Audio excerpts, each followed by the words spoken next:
It seems like just yesterday when we stepped into 2024.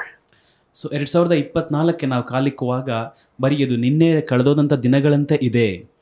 It's like just fresh in our minds. Wow, new year, new expectations, new hope, new promises from God.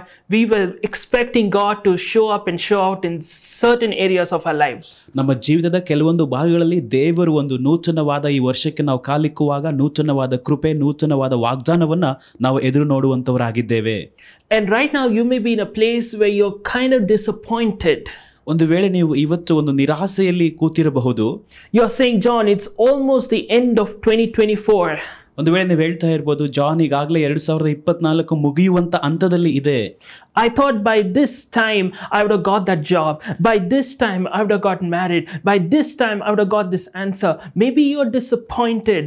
ಒಂದು ವೇಳೆ ನೀವು ನಿರಾಶೆಯಿಂದ ಈ ರೀತಿಯಾಗಿ ಹೇಳ್ತಾ ಇರ್ಬೋದು, ಈ ಸಮಯಕ್ಕೆ ಈಗಾಗಲೇ ನನಗೆ ಆ ಕೆಲಸ ಸಿಕ್ಕಿರಬಹುದಾಗಿತ್ತು, ಈ ಸಮಯಕ್ಕೆ ಈಗಾಗಲೇ ನನಗೆ ಆ ಮದುವೆ ಆಗಿರಬಹುದಾಗಿತ್ತು, ಆದರೆ ಇನ್ನೂ ನನಗೇನು ನಡೆದಿಲ್ಲ ಎಂಬುದಾಗಿ ನೀವು ನಿರಾಸೆಯಲ್ಲಿ ಇರುತ್ತೀರಿ. Are you disappointed today? ಇವತ್ತು ನೀವು ನಿರಾಸೆಯಲ್ಲಿದ್ದೀರಾ? Well, I want to share a word with you. ಇವತ್ತು ನಾನು ನಿಮ್ಮೊಂದಿಗೆ ಒಂದು ಮಾತನ್ನು ಹಂಚಿಕೊಳ್ಳಲು ಇಷ್ಟಪಡುತ್ತೇನೆ.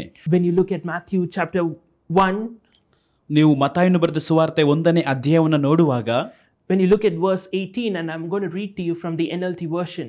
ಸೊ NLT ವರ್ಷನಿಂದ ನಾನು 18ನೇ ವರ್ಷದಿಂದ ನಾನು ಓದುತ್ತೇನೆ. This is what it says. This is how Jesus the Messiah was born. ಯೇಸು ಕ್ರಿಸ್ತನು ಈ ರೀತಿಯಾಗಿ ಜನಿಸಿದನು ಎಂಬುದಾಗಿ. His mother Mary was engaged to be married to Joseph.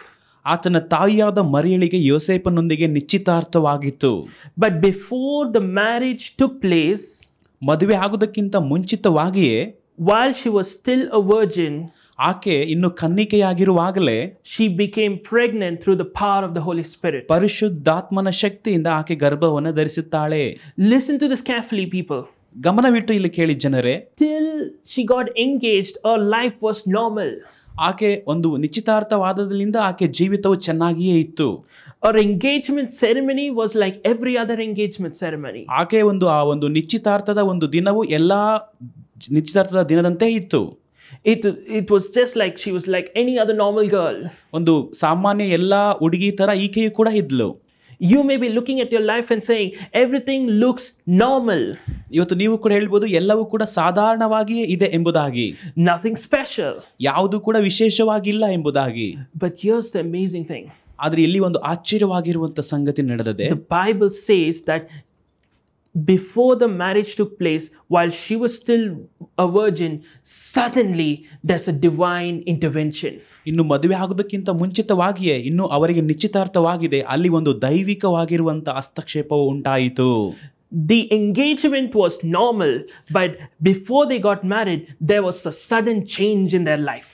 So ನಿಶ್ಚಿತಾರ್ಥವು ಸಾಮಾನ್ಯವಾಗಿ ನಡೆದರೂ ಆದರೆ ಮದುವೆ ಆಗೋದಕ್ಕಿಂತ ಮುಂಚಿತವಾಗಿ ದೇವರು ಅಲ್ಲಿ ಮಧ್ಯಸ್ಥಿಕೆಯನ್ನು ವಹಿಸಿ ಒಂದು ಬದಲಾವಣೆಯನ್ನು ತರುತ್ತಾನೆ. You have no idea how God is going to suddenly show up in your life and suddenly show out in your life and change the trajectory of your life completely. ನಿಮಗೆ ಖಂಡಿತವಾಗಿ ನಿಮಗೆ ಗೊತ್ತಿಲ್ಲ ದೇವರು ನಿಮ್ಮ ಜೀವಿತದಲ್ಲಿ ಮಧ್ಯಸ್ಥಿಕೆಯನ್ನು ವಹಿಸಿ ನಿಮ್ಮ ಜೀವಿತದ ದಿಕ್ಕನ್ನು ಹೇಗೆ ಬದಲಾಯಿಸ್ತಾನೆ ಎಂಬುದಾಗಿ. You just imagine as Mary and Joseph as normal people like you and me. ಊಹಿಸಿ ನೋಡಿ, ಮರಿಯಳು ಯೋಸೇಫನು ನಮ್ಮ ಹಾಗೆ ಸಾಮಾನ್ಯ ಜನರು, how they would have been in that engagement. ನೋಡಿ ನೀವು ಊಹಿಸ್ಕೊಳ್ಳಿ ಅವರ ಒಂದು ನಿಶ್ಚಿತಾರ್ಥ ದಿನದಂದು ಹೇಗೆ ಇರ್ತಾರೆ ಎಂಬುದಾಗಿ. Look at all the hype, look at all the excitement, just imagine all of that. ಅಲ್ಲಿ ನಡೀತಿರುವಂತಹ ಸಂಭ್ರಮಣೆಯನ್ನ ಎಲ್ಲವನ್ನ ಅವರು ನೋಡಿ ತುಂಬಾ ಉತ್ಸಾಹದಿಂದ ಇರುತ್ತಾರೆ. Just imagine just before that when they were looking for a bride or a bridegroom, you know how they would have met and how they would have started out. Just imagine how normal everything would have been. So ಅವರು ಆ ಒಂದು ಮೊದಲಿಗಿತ್ತಿಯನ್ನ ಮದುಮಗನನ್ನ ಅವರು ಆ ಒಂದು ಸಂಧಿಸುವಂತ ಪ್ರಕ್ರಿಯೆ ಇವೆಲ್ಲವೂ ಎಷ್ಟು ಸಾಮಾನ್ಯವಾಗಿ ನಡೀತಿದೆ ನೀವು ಊಹಿಸಿ ನೋಡಿ. Just imagine when Mary was growing up, she wouldn't have ever thought of what was going to happen. She thought this was just a normal life. ನೋಡಿ, ಮರಿಯಳು ಕೂಡ ಆಕೆಗೆ ಏನು ಸಂಭವಿಸ್ತದೆ ಎಂಬುದಾಗಿ ಆಕೆ ಗೊತ್ತಿಲ್ಲ. ಆಕೆ ಸಾಧಾರಣವಾಗಿರುವಂತ ಜೀವಿತವನ್ನ ಆಕೆ ಬೆಳೆಯುತ್ತಾ ಜೀವಿಸ್ತಾ ಇದ್ದಾಳೆ. It was just a normal engagement. ಅದೊಂದು ಸರ್ವಸಾಧಾರಣವಾಗಿ ನಡೆದಂತಹ ನಿಶ್ಚಿತಾರ್ಥವಾಗಿದೆ. But they had no clue during that engagement that by the time they have the next big ceremony of marriage, there's going to be a big intervention from God. ಅವರಿಗೆ ಯಾವುದೇ ಒಂದು ಆಲೋಚನೆ ಇಲ್ಲ, ಅವರ ಮದುವೆ ಮುಂಚಿತವಾಗಿ ದೇವರ ಒಂದು ದೊಡ್ಡ ಮಧ್ಯಸ್ಥಿಕೆ ಅಲ್ಲಿ ಉಂಟಾಗ್ತದೆ ಎಂಬುದಾಗಿ. This is a word I want to share to encourage you. ಇವತ್ತು ನಾನು ಈ ಮಾತನ್ನ ಹೇಳಿ ನಿಮ್ಮನ್ನ ಉತ್ಸಾಹಪಡಿಸ್ತೇನೆ. You have no idea how God is going to suddenly show up, suddenly show out, suddenly turn your life around.